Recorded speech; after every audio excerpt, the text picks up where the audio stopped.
I was going down 595, minding my business on an off day. And here comes, and I look over and I say, damn, that's Mike with the top down. I was like, oh shit, that's Zach and Izzo with 40 ounces. I was like, oh shit, they partying. Yeah. So Zach and Izzo, they had a look on their face like, oh, it's cool, but now he's gonna kill us tomorrow. Welcome back to the Fish Tank, presented by Van Horn Law Group and Casabella Design Group. Seth Levitt and the toughest podcaster Dan Marino ever played with, OJ McDuffie. Juice, how you feeling today, man? You know, I'm always feeling good, man. When we jump on my side of the ball, Big Seth. Yeah. You know what I mean? And, you know, in a tough mofo on top of that, bro. That always lights me up a little bit, man. So it's going to be another fun one for us as we usually get into it. So wait a minute. If he is tough and you're the toughest podcaster Dan Marino ever played with, if he has a podcast, do we have to have a challenge? Do we have to determine this? Like, yeah, enter into the octagon type thing? Yeah, I don't mess with fullbacks, man. You don't want he doesn't want that smoke. Yeah, well, I don't want that smoke at all. What man. better way to introduce our longtime friend? It's been a long-ass time, even though he's been texting us. We've been texting back and forth, sending pictures. Robert Bull Wilson. Bull, welcome to the Fish Tank, man. Hey, man, glad to be here. Glad to finally be on with you guys. Talked to you, both of y'all at the reunion a couple of years ago when Timbo went into the Ring of Honor. Yep. Yeah. So you guys said it wasn't your doing, so I didn't bring my boys with me. Yeah, well, good. I'm glad. Yeah, we had our hands full with you. We certainly didn't need to mess with your boys, Right. but we told you in due time, right? In due time. That's right. That's right. It's not how you start, Bull, is how you finish. There you go. There you go. You know, we just heard Big Seth refer to you as Bull, man. And I imagine that won't be the last time we'll say this on, you know, your nickname today while we do this interview, man. So so let's kick things off right there by getting to the bottom of this. Where did the name Bull come from? Man, so when I was a freshman at Texas A&M, I was blocking for Darren Lewis, and his nickname was Tank. So I'm hanging around the dorm, and Rod Harris, who was one of our senior receivers, he looked at me. He was like, "Damn, we got a guy named Tank already. We're going to have to call you Bull." And man, it stuck. It stuck since that day. Wow. I've been Bull.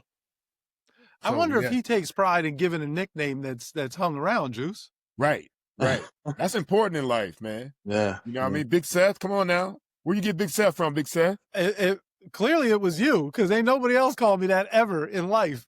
But it's been you. And now I'll walk in and we'll meet a Dolphins fan somewhere, anywhere, Canton, Ohio, whatever. They're like, Big Seth. I'm like, hey, I'll rock it. Let's go. Let's go. Big Seth, Bull, and Juice. That's it. Nobody has a damn real name up in here. Yeah, that's right. Too good. So, look, there's I told you I reached out to Zach Thomas before this, and I told him that you were going to join us. And I promised him this, whether he wanted it or not. This was going to be my leadoff question for you. Okay. There is an all-time great story about Zach and Izzo riding shirtless in the back of Mike Westhoff's convertible.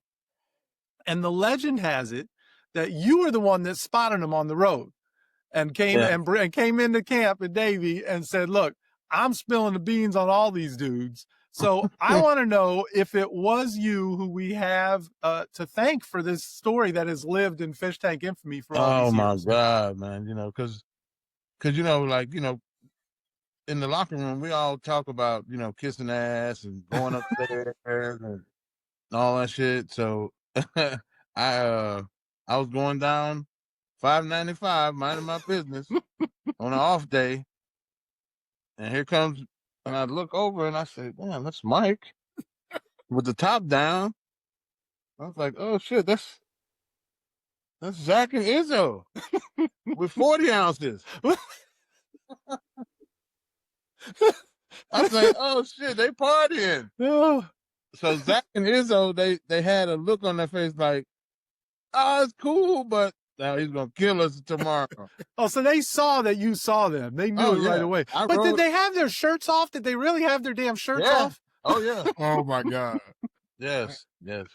And you know they were rookies, and so I didn't give them the business that bad, but I did let the story out. Well, story thank had you. to be told. I'm so glad that you did. And did Westhoff have his shirt off as well? No. Okay. Because that would have been the best if the three of them had their shirts off. Oh my God. Oh, but I didn't at that point. I didn't know Mike had a damn drop top Buick. You know, I didn't know that. I didn't know that about him. Special, man. Hey, learned a lot about dudes. Yeah, I'm sure there are gonna be plenty of stories like that, man, as we go along today, man. But I want to dial it back a little bit. Way back a little bit. Actually, back to before you made it to the league. We talked a little bit about this, but you played your college ball at Texas A&M with the guy fans are very familiar with, a guy by the name of Richmond Webb, the great Richmond Webb. Now, we know how dominant Webby was, once he stepped foot in Miami. But tell us about Richmond Webb, the Aggie. Same thing, man. Richmond Webb, the Aggie, was left tackle. He started out at guard, and then they moved him to left tackle his senior year, and same thing, man. I remember we played Andre Ware when he won the Heisman. Houston. And the score was 7-7. And we put this play in, tackle trap. Is where I lined up, split back. I was split back to the right, and Webb would come down and trap the middle linebacker. And now when I tell you that play worked to perfection in that game, and I went for 41 yards and a touchdown. Damn, it really worked. Yeah, it did. But Webb, I talked to him yesterday, man.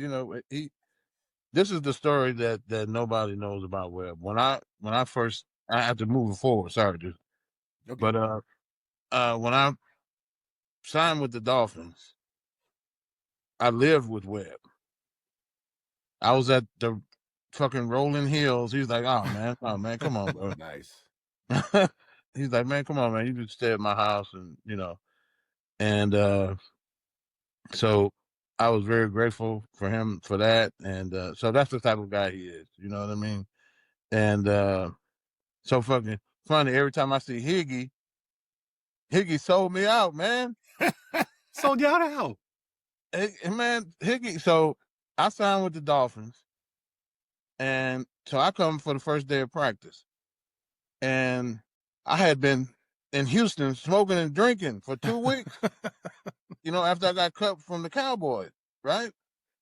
I'm in Houston smoking and drinking, and I'm getting ready to go to so Kevin Smith, Pup is now he's my brother-in-law, but he was my college roommate. Oh, wow. I married one of his twin sisters. But we were getting ready. So they were playing Philadelphia on Monday night. So I flew back to Dallas to hang out. As I'm coming downstairs, my agent called me. I'm dressed. I'm ready. I got my cologne and shit on. He said, hey, don't party too hard. You got a flight to Miami in the morning. I was like, oh, shit. So I get there, fast forward, to get to the first practice. I'm the only scout team fullback, right? Fucking Higgy wouldn't take rip. And this Higgy, nah, you got that down. Yeah. That's all you. That's all you down. I'm motherfucker. Man. So when I went to Webb's, I cramped up in the car on the way home. Webb had to pull over in the gas station, give me some Gatorade and stuff. But I give Higgy the business about that every time I see him, man. Like, I love it. Nah, dog. I'm going to go back to A&M, though, and Webb really quick, because I love that you talked about that play that worked to perfection. Richmond's a semifinalist again for the Pro Football Hall of Fame, second time in a row, long overdue in all of our opinions. But one of the, I guess, criticisms, if you can give a criticism to a guy who went to 7 straight Pro Bowls, one of the things that maybe has held him back thus far as to being in the Hall of Fame is when people say he was only a pass blocker. And he's like, before I got to Miami, we didn't even throw the ball at A&M. Like, all we did was run the ball. and we ran the option and everything else. And so he's like, go put on the film. I just got to a place where the offense was built around the arm of that guy behind me. And so my job shifted, and I did it to the best of my ability. Okay. So you talk about what kind of a run blocker he was in college. Okay, so I'll just give you a stat. My sophomore year at A&M, which was 1989, we rushed for 300 yards for the season. That means every game we played, we rushed for 300 yards. Oh, damn. Yeah. I mean, that's enough said. Yeah. And I'm sure you ran over that left side a lot, I'm sure. Yeah, for sure. Yeah. And we had guys like Matt McCall, Mike Arthur. Our line was back then was over 300 average, Big fellas. Yeah, man. And see, and back then we had those great defenses. So our game plan was to keep it close, and we just wear people down with the run, in the end. You know what I wish? So I wish not to fast forward back to the Dolphins, but I asked Jimmy, man, before the open mic, the hot mics came out in the NFL. Yeah. I asked him, man. I said, because I was cool with those two brothers, the guys that did the film for the Dolphins. Oh yeah, the Hack brothers. The little twins or whatever. They weren't not necessarily twins, but they're the brothers. But so I asked him, I said, man, can you mic me up for a game? Because I wanted to have that to pass on to my kids. Everything that I'm saying and going through during the game. Right. And by that time, Jimmy had landed, and I asked Jimmy, and I found this out working at working at the Houstonian Golf and Country Club, that sometimes, and I'm sure you guys went through with this with the Dolphins, is asking permission is seeking denial. Mm. You know what I'm saying? Yeah. So Jimmy said no to it. Mm. But if I had known then what I know now, I would have did it myself. Right. What are you going to put a little tape recorder in there? Hell yeah. A little Walkman or something? Something, man. Something to record, because people don't see, like Juice knows the meetings. Gary Stevens ass, man, this motherfucker we counted. We kept stats. So we did, now I'm passing back to the Dolphins. We did 25 plays a team, right? And you can add this up. 25 plays a team, right? Gary, on average, as running backs, we didn't have shit else to do because it was all pass game, but count. So 25 plays a team. On average, Gary Stevens ran every playback 14 times. Damn. It was a long-ass meeting. Run that back. Then, guess what happens at the end of all of that? Shula wakes up. That's right. Shula wakes up and he's like, what was that? Run that back. And he's like, you got to do it again. The last play, he's like, no, the whole thing. Run everything back. What the fuck? So we would start, me and the running backs, and we would start dropping our keys and shit like, hey, man, we got to go home. Drop the keys. Trying to wake them up earlier? Is that what you're saying? No. Just like, hey, man. Oh, they're just letting them know. It's like about this day. Seth, it's so funny that, that Bull talks about meetings and Shula falling asleep in meetings, man, because, we did a little bit of digging ourselves about Bull's college experience. And we heard that as a freshman, you might have had a little bit of a challenge staying awake in offensive meetings. I mean, apparently, is that true, Bull? Did you have a problem as well as a freshman in college? Not in college. I had a problem in pros, man. I don't know, man. That's not what our intel tells us. I think when I look back on it, it was it's something. It's like a diagnosis that I had no cure about. I mean, I had no. I didn't know. They call it gin and tonic. They call it gin and tonic, Bull. That's the diagnosis, man. That's a medical thing. Well, when I was in Miami, they called it weed. That was the diagnosis. They called it that good Miami weed. I know that's right, boy. But so now, Hey, man, it was always tough. You talk about it, me, Seth, all seriousness, man. NFL meetings might be the toughest things to sit through, bro, especially when you got a situation like Bull's talking about, man. You're watching the same plays over and over go every single day. And then, unfortunately, Coach Shula did nod off sometimes and want us to run the whole tape back. You hope that he wakes up around play 5. But if he wakes up around play 20, now you got to run all 20 back. Now, 5 ain't bad compared to running all 20 back. You know what I mean? But then, so not only that, they would run the plays back. Once we got that done with that, guess what Juice and Dan would do? Juice, Dan, what's the tight end from Oklahoma? Keith Jackson. Keith Jackson. And all that shit every time. So, everybody wanted the ball on that team. Sure. Keith Byers, Keith Jackson, Juice, and everybody, they wanted the ball. So Gary would be like, hey, what should we run right here? And every time he said that, Keith Jackson would be like, Y option. Y option. That's what I see. Yeah, that's what I see. Can't go wrong there. Can't go wrong there. Too good. But wait. So now, after all of that, guess what you got to do now? Dan's going to stand his ass up and do hand signals for 45 minutes. My God, I'm like, what are we doing? I mean, this motherfucker's like, what is this? Feeling out. Okay, well, what is this? Plant. I'm like, bro. Oh, God. Oh, hell yeah. I'm like, oh, Lord. Hey, I'm going to tell you what. My ass was paying attention. Only way you play is if you know what the hell you doing out there with Danny, because you're not going to get him hit. Especially in the backfield, boom. You got some type of protection. You mess that up, boy, you won't get your ass on the field no more. If you run the wrong route and Danny expects you to zig and you zag, man, you got it, man. Those hand signals were critical, man. Juice, we had Irving Fryer on when we did Fish Tank Iconic, and he talked about, the famous 4th and 5. This was a year before Bull got there, but the famous 4th and 5 and the 5 fingers up. And that was, nobody else in the stadium knew that Irv was going to run that play and the whole thing. And it's legendary. It's iconic. We did a documentary about it. And Bull's over here like, they need to get this shit over with. He's dropping his keys on the floor so he can. He's got places to be. That shit was brutal, man. All right. I want to dial it back a little bit. Before you arrived in Miami, you were a 3rd-round draft choice by Tampa in '91, right? Out of A&M. You carried the ball a lot at A&M. 82nd pick overall. There you go. 12 rounds.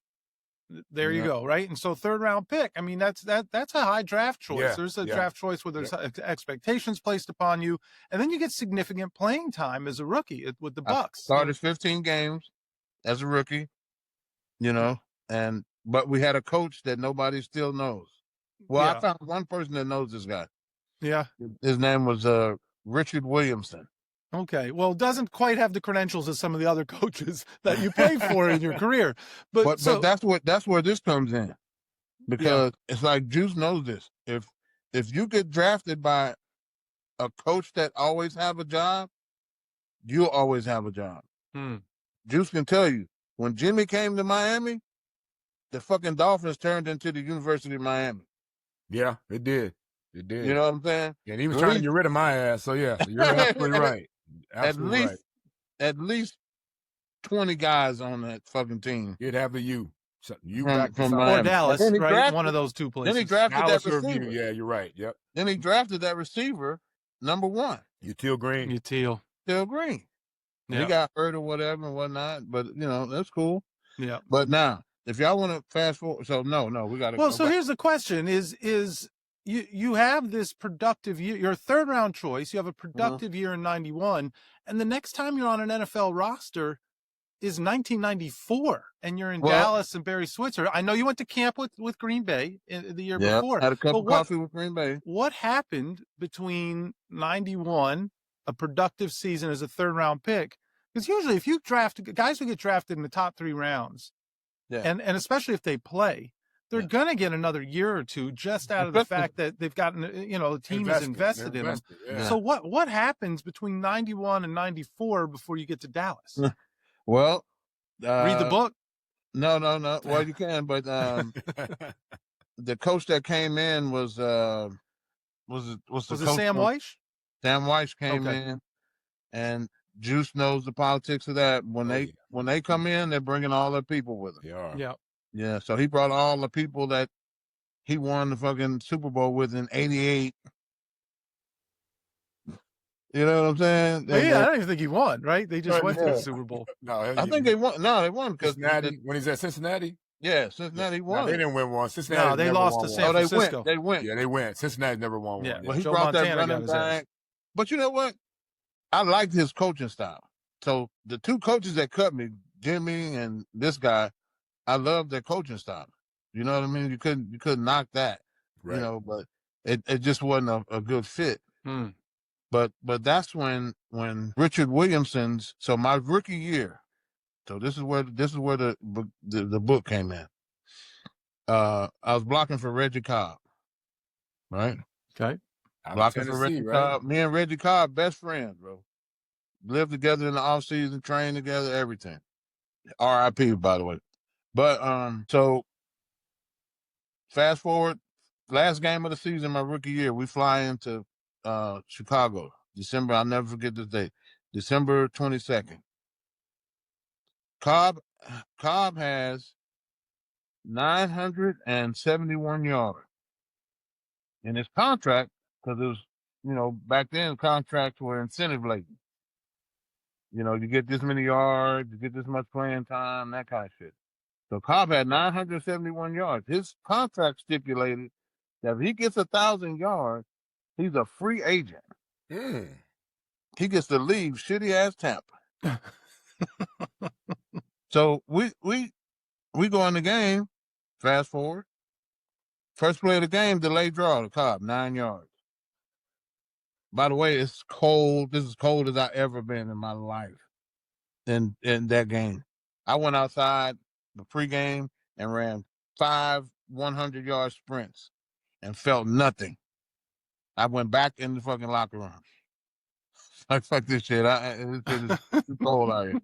So now Cobb's at 9. He got 9 yards on the delayed draw, so he's at 990. Right? Oh, so everybody, in our heads, we said Cobb's getting his 1,000. I get back in the huddle.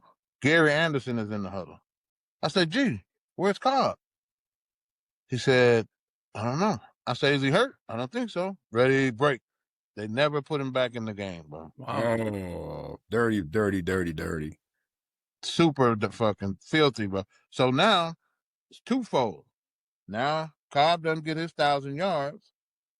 I'm not blocking for 1,000 yards. I'm not a fullback, rookie fullback, blocking for 1,000-yard rusher, because every team back then wanted that 1,000-yard rusher. Right.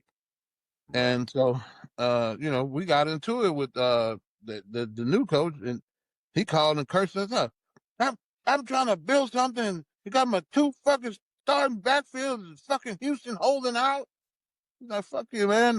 You didn't do it, but I mean, So, Right. but I like coaches that love smart players. Hmm. You know what I mean? And that's how him and Jimmy were. Yeah. And he put, like, if you knew the game, you could make adjustments during the game. Yeah. Even me as a fullback. Right. Yeah. So when I got cut from Tampa, I went. So Quentin Coriat was the second pick of the draft, another one of my roommates, for Indianapolis. I went and lived with him because I didn't want to go back to Houston with the smoking and drinking.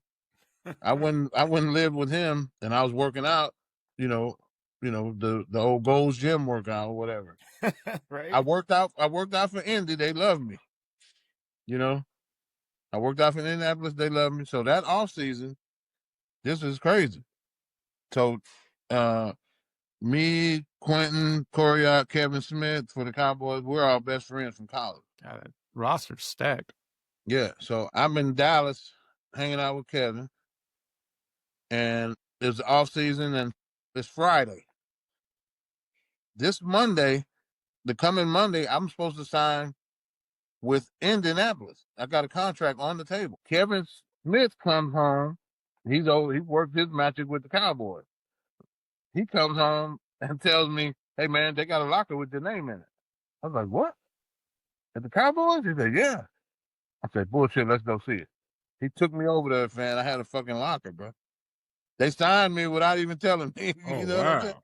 Damn. Yeah. Who was your agent? Zucker, Jim Zucker. Yeah, he didn't give you a Talk call. about some forgery. Yeah, right, right. You can't No, it was you Kevin. couldn't docu-sign back then either, Big Seth. I don't know what that. No.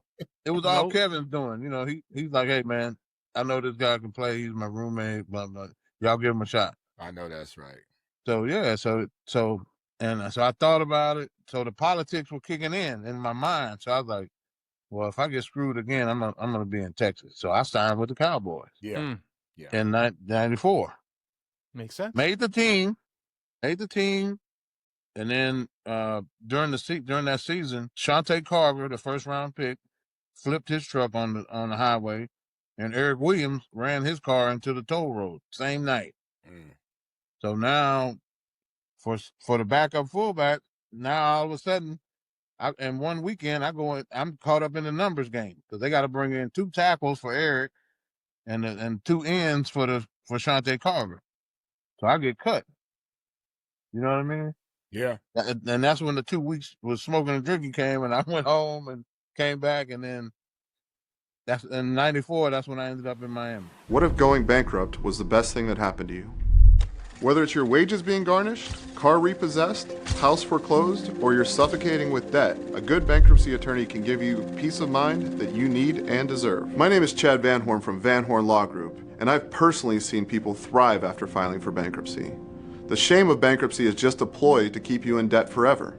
There is no shame to work with Van Horn Law Group to get rid of your debt for good. If you're ready to get your life back, call us today. Se habla español. Yeah, let's talk about that, Bull. Let's talk about that because midway through that season in '94, you know, you do come down to Miami, and just like me, really, you were major impact on special teams, and also just like me, we also had the pleasure of participating in the infamous Mike Westhoff led meetings, man. I mean, you talked about Mike a little bit earlier with Zach and Izzo and the convertible, man. But I know you got some more good stuff about Mike Westhoff you can tell us. Oh yeah, Mike Westhoff with the red dot, man. You did not want to. You didn't want to mess up in practice, right? Let alone the game. Michael be, you know, he'll have the red dot on you, and he'll be like, "Look, if you do this in the game, don't come to our fucking sideline. Obviously, you're playing for the fucking other team." You know what I'm saying? Obviously, you're playing for the other team. Oh. And yeah, so but he was a special teams coach, man. Yes, the shit that he came up with, you know, and how he and so it was so crazy that I was now they talking about me as the snitch and all that shit because I would go up in Mike's office during off. Don't go upstairs, boo. You know about going upstairs. You in that back seat, fool? You sitting there with your shirt off, man? He said he wasn't riding shotgun, Big Seth. He talking about Larry and Zach. He might have been riding shotgun while those two in the back seat. Yeah, man. So I'm telling you, man. So it was that was a hell of a ride with Mike, bro. But then here comes your boy. So let's get to that. So wait. So I got one other story to tell. Juice can back me up on this one. Gene Atkins. Oh. Gene Atkins signed $2.8 million contract. Somebody anonymously did an article with Jason Cole. What's that guy? Jason Cole, and said Gene wasn't worth that. So we get in the meeting. Team meeting the next morning. Coach Schuler's up there. He's like, okay, guys, we're going to start off with special teams. Boom, boom, boom. Gene stands up with the article in his hand and starts walking from the back of the room down to the front. And he's like, he's holding the article up like, he's like, there's some bitches in here. He said, some bitches in here. And then he's like, oh, shit. And then he said, some bitches in here. Motherfuckers worried about what I got in my pocket. You know what I'm saying? Worried about my money? Some bitches in here. And then so Dan spin around. He's like, what happened, Gene? He's like, did you say it, Dan? I was like, Dan spent right back around. So Gene walked out, right? And man, let me tell you. And so this is not so Coach Shula, that's why they call him the Don, bro, because that shit never hit the paper. When we walked out of that meeting, Gene was choking Jason Cole in his locker. You don't remember that? I do. Oh yeah, we've had Jason on the show. We've had the conversation. Yeah, you know exactly what you're talking about. We had to pull Gene off of him, bro. Exactly what you're talking about. I was like, oh my God. Yeah. Jason's a friend of the program, man. We try not to relive it. But I love Coach Shula, man, because when he signed me, he put me on the active roster. So remember that 94 year, Juice, I was flying around with y'all, not dressing, but I was on the active roster. Right. Which meant I was getting all my money from my contract. Right you were. Right. Yeah, you know what I'm saying? So that's Shula's now here comes Jimmy. Right. So Bull, let me ask you about this before you get ahead of yourself. 95 was the final year for Coach Shula, maybe the greatest career of a National Football League head coach of all time. Mm-hmm. But in that offseason, Wayne Huizenga makes a change. He brings in Jimmy Johnson, as you just indicated. It's no secret that Jimmy, and most coaches when they come into a new franchise, but particularly a coach like Jimmy, he started to jettison veteran players, wanted a lot of youth on the team for a lot of different reasons. And we started to see that youth movement. Now, again, going back to some great stories that have been told here in the Fish Tank, and not just here. I mean, I remember it was on the Miami Herald. Armando wrote a big story about it. We have Marino and Izzo. We need 51 more, right? And it was such a feel-good story that this undrafted kid. Let me set you up, Bull. Damn it! Let me run my own show, man. He's been good. So no, but that's what I want to know, because I heard you say this on another interview that. Like, we've all heard the fun, feel-good story about Izzo, call your parents, so on and so forth. But you told the story about how, from your perspective, as a guy who had played special teams, tell me what was, and share it with Juice, tell me what was going through your mind as you're sitting in that meeting room and all that's unfolding. Okay, well, so the meeting with Jimmy and Juice, because, Fred, remember Fred was your receiver buddy? Oh, yeah. Is that Fred Banks? Freddie B. Fred Barnett. Fred Barnett. Right. Fred chose to come into Jimmy's first meeting about 5 minutes late. Jimmy said, Fred, the next time you're late for the meeting, stay on the fucking outside of the door. Don't come in. Then Jimmy's got a whiteboard down at the front. Nobody, so it's like, fuck, Shula never did that. What the fucking whiteboard for? Man, this motherfucker drew a small house on the whiteboard with one window. And he put a 13 in that bitch. He said, this is the house. Dan is the only one in the house. And he fucking walked out. Like, oh, shit. So me and Izzo played the same position on special teams. Right. The up back and the guard and all that shit. So first preseason game, Izzo knocks his man down, goes and knocks somebody else down. And so this is what a lot of people don't know about Jimmy. He puts a hell of a lot of importance on special teams. Jimmy runs the special team film. You know what I'm saying? Jimmy used to run the special team film. He saw Izzo do that shit. He stopped the meeting. He said, call your parents, tell them you're a Miami Dolphins. Yep. I'm like, oh, shit. Yeah. Oh, fuck. We play the same position, huh? What am I going to do now? You know what I'm saying? But I love Izzo, love Zach, but it was just, just a numbers thing. But now the only reason I stayed, only reason I got 1 year with Jimmy was because I had 23 special teams tackles the year before. So he knew I could do the work. Right. But he wasn't willing to pay me my salary as a vested veteran. Yeah. I mean, didn't get two rookies. Split them price up. of one. Yeah. Yeah. For sure. But yeah, those meetings with him, man, was just, he's another guy. A lot of people don't know. Jimmy has a degree in psychology. Yeah. People don't know that.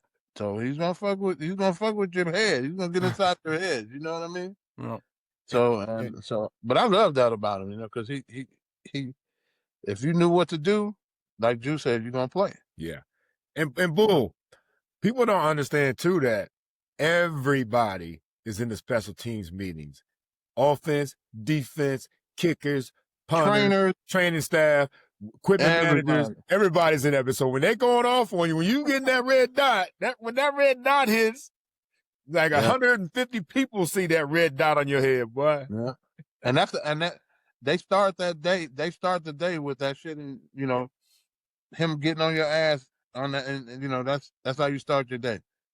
And that's what and then in the book, that's what I tell people. I say, just imagine you go into your little job, whatever you do, your boss filmed it. Yep. Right? And then after work, you go take a fucking shower, and then you're going to go watch your day with your fucking boss. That's right. You don't and want all of that, your peers, right? And all of your peers. Right, yeah. And all your peers, want too. that. Right. So, do you want that? No. It's so funny you say that. Yeah. Well, I was just going to say, just because we had Hunter Goodwin on, another A&M guy, and Hunter said his wife would get stressed out because she was a teacher, and once a year the principal would sit in the back of the room while she had the kids, and she would get all stressed out for a week. He goes, do you know that was every fucking day of my life for the last 15 years, is that I was judged by my boss in front of my peers every day, and if I made a mistake, they ran it over and over and over again. You could not to do, man. Yeah. It's Bull, let's talk about that, man, because while we're into this, Seth, we might as well talk about it, right? Yeah, sure. You know, like a few years ago, you added the title of author to your resume with the release of your book, Big Hits in Politics: Why the Best Players Don't Always Play. You know, talk about some of the things that inspired you to write the book, and how has the reception of your book been so far? It's going over really well, man. You know, especially with people who play, and because there's a lot of guys that went through the political side of, you know, even yourself. You know, you had to walk that line. You know, and but it's, and that's why I did it, to draw the parallel between them seeing you in a Mercedes Benz and, you know, thinking you got the life, but then you get to work and you get that red dot put on your ass. You know what I'm saying? Right. So, you know, that's kind of why I did it, and it's a lot of fun, man. And then if you get into it, I get all the way into the coaching trees and how that works, and how that, you know, like the San Francisco coaching tree, the Belichick coaching tree, like which most of the Belichick coaching tree, except for two people, are garbage right now. You know, the San Francisco coaching tree, they're doing okay, barely hanging on, you know, and then you still got the Big Tuna coaching tree, you know. Yeah. And that's what I said, you know, and that's what I said. If you get drafted by Big Tuna, he gets a job, you're gonna have work if you can play. Right. You know? Don't get me started. Don't get me started on him. Yeah, that's Seth's side. See, we don't talk enough about the guys Seth don't like. You only talk about the guys I don't like. You know what I mean? That's a good point. Guilty as charged. So, Bull, we're about to... Go ahead, Bull. No, go ahead. I was just say, Seth, we need to talk about that, man. Hey, no, so, and then, like, when I was talking about being recorded, Deuce can tell you that Dan, and I wish I could have got all this stuff, man, because Dan would come off the field and fucking curse Gary out. He's like, Gary, this run shit is not working. Put me in the gun and let me go to work. You know what I'm saying? Right. Can you imagine Dan starting out in the gun with all the shit that he did, coming back from getting in the gun? Right. If we started out with Juice and Fred and all those guys, Big Eric Green, we should have started out in the gun. Right away. Fucking, you know what I mean? DK coming out a good Gary Stevens story. Yeah, because they all seem to go the same way. Yep. But we're gonna get you out of here, man. But you know, now and you know, I don't know how this goes over, but for me personally, that's 17 years of Dan's career. He was the offensive coordinator, bro. Yeah. Come on, you can't get one other person to come in with some plays or just say, hey, fuck it, Dan, we're going gun. You know, let's just go, bro. We're going on your arm, shit, you know. So I don't know. Oh, bull, man. So yeah, what could have been with us, man? It's fucking crazy, bro. It really is. Oh yeah, and then what should have been, not could have been, what should have been with us is a better. Well, yeah, we're 4-0. Yeah. And juicing them over there. I ain't got a goddamn ball yet. Not Juice. Now, Juice didn't really do that. Juice kept it. Thanks, bull. We're 4-0, bro. I know. Yeah, people were bitching and moaning, man. That 94 team, I think, had 19 first-round picks on it, Big Seth. Yeah. You know what I mean? Shula set that team up. Like, so, you know, Keith Byers bitching and moaning. Tight ends bitching and moaning. Everybody. Oh, and Urban Fryer, he's got to have 5 balls before halftime. You know what I'm saying? That's what you did. You put them personalities together, man. That's what happened, man. First round is a bunch of divas, bull. They're a bunch of damn divas, man. But you know what? People don't understand. And now this is something that Gary Stevens said, and I was like, oh, it made me think. He's like, what's all that shit? He's like, I want people that want the fucking ball. Because when you get your shot, you're going to make the play. Yeah. Right. Yeah, it's a fine line, right? It's a fine line between just like you hear about Larry Bird or Michael Jordan or whoever, that you want the guy who wants the rock in his hands with 3 seconds to go and you're down by 2. Like you want that guy, but at the same time, you don't want that guy to be that to the detriment of kind of the overall goal. So that's the fine line. Yeah. Right. Yeah. But I'll let the receiver talk. Yeah, I mean, so I don't know. At least I will. So, not to go back to this, you know, because this is the thing, but I brought some hot brownies on the plane one time. Now that's interesting. Hot, not because they were in the microwave. No, they were hot. Hot. And then so I baked them up and I put the weed in the butter and brought them on the plane and shit. I think we lost that game. Yeah, maybe we did. We probably slept through the whole game. No. I passed them out on the way back. Oh, okay. I gave Equays one. And then when I was getting off the plane, I said, Equays, how you feel? I said, you should feel pretty good. He said, I knew it. Right. Right. So you didn't tell people. You just gave these out like Mama cooked some oh my God, bull. Right. Hey, bro. I just went for it. Oh, clearly. My God. Clearly. Oh my God. That's so funny, man. Hey, I didn't get one. No. I wouldn't give you. You know I went. You know I didn't roll it. You know I didn't go that route. Right. Just say, hey, now look. You so square ass. I was a square. This is a story. This is a story talking about square. When Troy was when Troy was there with me, Troy asked me for a ride home one day. I was like, "Oh yeah, man, you live right down the street." Troy got in my car. Oh boy! As soon as he got in that bitch, I lit up. So he's quiet on the ride home. So I saw him in the locker room the next day. I said, "Troy, you good, bro?" He said, "Man, what the fuck, man?" He's like, "I went home and drank a gallon of milk." Is Troy Drayton? Which Troy? Troy Drayton? No. Troy, the cornerback. Troy Vincent. Okay. Yeah, man, he was fucked up. He caught contact, bro. Contact. Oh, yeah. God. Oh, man. All right, well, we're going to let you get out of here, man, real quick. But before we wrap things up, man, we always like to, we got a couple of fun things we do at the end of every episode. The first is which we call Fish Tank Numerology. Now, you wore number 20 at A&M and at Tampa, and by the time you got to Miami, you rock 49 in your jersey. What's the story behind your numbers? 20 was all the way back to high school. I couldn't wear 20 my freshman year at A&M. I wore 32. Because a senior had 20, Tony Jones, RIP, he passed through. They put us with seniors on the road, teach us the way, you know what I mean? Mm-hmm. At A&M. So he was my guy. and he had 20, so I had to wear 32, which goes back to the original Juice. You know it. Because I don't know if y'all know this, but I was born in Germany. I did read that. Yeah, I was born in Germany, and the only games that I would see was Buffalo over there. We had like 2 channels. Buffalo, huh? Yeah, so I would see the Juice. That was my favorite player.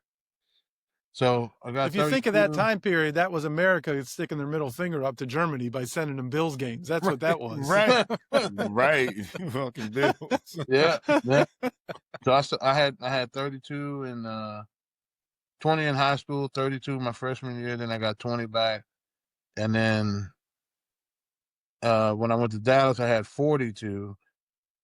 So my last 2 years, it was just garbage numbers, Right. 42, 49. That's why I gave Tony the damn brownies, Juice. Give me this bullshit 49. But then, I did have 20 right before Jimmy cut me. I got 20 back, But this is what people don't understand.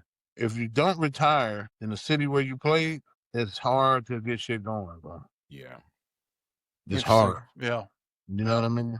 Yeah, it makes sense. I mean, that's where your name is, and we talk about that from a marketing perspective with guys. Like, you're a former Dolphin. You have now look, Juice had. I'm not doing what you think I normally do, Juice. But Juice had this amazing career here, led the league in receptions, 2-time team MVP. So he's going to be beloved whether he lived here, whether he moved back to Cleveland, or whatever. Yeah. But a lot of guys have been able to build businesses and maximize opportunities because they are always former Miami Dolphins, even here locally. So yeah, that makes sense. That makes sense when you're saying that. Yeah, for sure.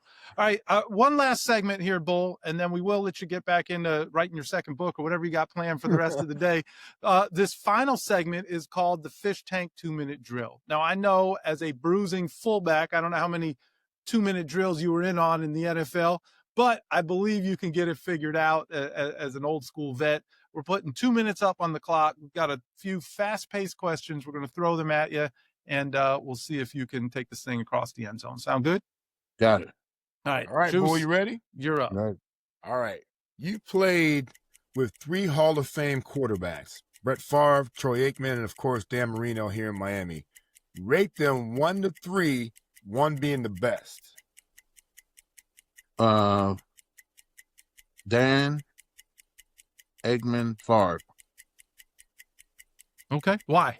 Well, Dan did more with less. Aikman had all the tools, he had all the tools and, the line, the wall, and all of that stuff. And then Favre was just a gunslinger, man, That'll work. All right, moving on to those are quarterbacks. We're going to move on to coaches. You've been around some legendary coaches, obviously not the one that was your first in Tampa. If you've been around some legendary coaches in your journey from Shula to Jimmy, Barry Switzer, Mike Holmgren, you even mentioned Sam Weish at one point in Tampa. Which of them would most likely pick up a copy of Big Hits in Politics and read it cover to cover? Switzer. Yeah. Okay. Yeah. Switzer. Barry Switzer. There it is.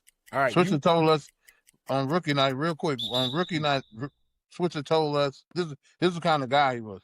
Switzer told us on rookie night in Dallas. He's like, "Look, is nobody gonna be more drunk than I am tonight?" I love that. You motherfuckers, you guys got money. Get a limo. Mm. You know what I'm saying? Okay. Yep. All right. You once appeared on a podcast with Houston rap legends, the Ghetto Boys, right? Yes. What's your favorite Ghetto Boys song? The Hand, the Dead Body. Give me a bar. It's so funny because there's people doing TikTok, and it's about like they kill a rat in their house, and they slide up on the floor by the icebox, and they say, "You kind of feel your body, but you're still strong." Right. Oh, too good. Too good. Your heart is beating fast, and your pulse is low. Yeah. Just relax, steady. Ghetto Boys. They got a lot of beef going on there, right? They got a Willie D. And No, I think they let that go, man. Okay, good. I was glad that I was able to do that while they were together, though. Yeah, Right. absolutely. Absolutely. And Bushwick was still, he wasn't on the show, but he was still alive at that point, right? Yeah, for sure. Yeah. Got it. Cool. All right. We kicked this thing off with a shirtless Izzo and Zach Thomas. If you had been riding shotgun, which OJ's not convinced that you weren't, but if you had been riding shotgun in that convertible, Westhoff at the wheel, the other three guys ripped their shirt off. Does Robert Bull Wilson take his shirt off as well? Absolutely. There it is. That's the 2-minute drill. I think that's a touchdown, Juice. Yeah, absolutely, man. Oh, man. Too good. Too good. Do it. Well, this was a long time coming, man. Yeah, We're it sorry was, that you man. had to Yeah, wait, man. but we appreciate that you came in here and delivered the way we expected you to. Man. Yeah, I appreciate it, man. And hopefully y'all have me back. Yes, sir. So That's good, right. man. That was great, Bull, man. That was great, man. Finally, Seth. Now that we can do our own damn thing. That's right. Yeah. That's right. No doubt about And it. tell all the fellas I said hello, man. Droy and Jason Taylor and all those guys. Tell them I said hello. And I definitely will. A lot of them listen to the show. Zach listens to every episode. He can't wait for this one. JT, especially when he's recruiting, he listens to a bunch of this stuff. A lot of guys listen to the show, so you just told him, which is great. But I've already been texting people. I texted Tony Egwis about the about the brownies. He said, "This is a quote: Those fuckers nearly killed me. I ate 5 of them bitches." He said, "You know he loves sweets too, man." yeah. Oh, you man, What he boy? too good. Well, boy, we appreciate it, man. Thanks a lot, boss, man. All right, man. No problem, bro. Anytime. We'll man. let you know. Seth, go ahead. We didn't tag off. That's Thanks you. for diving in, Bull. Yeah, Juicy, that's you, bro. I know. Seth usually sets it up, though. He tees it up for me, though. Well, I did, but we went past it. So I Yeah, thought I you know. were about, hey, Bull, and I was like, fuck, where it is? We only did 220 of these things. I'll do it. You know, Where's- hey, so what platforms we got on, you guys? Apple, Spotify, YouTube, you name it. YouTube, Instagram. I was going to your Instagram before the show, you know, so yeah. Yeah, get your shit together, Juice. Well, thanks for diving in, Bull. Number one, of course, y'all. This ain't no ordinary sports talk. Never been that fish tank. Go get your aqua orange. Yeah, it's time to never been that fish tank.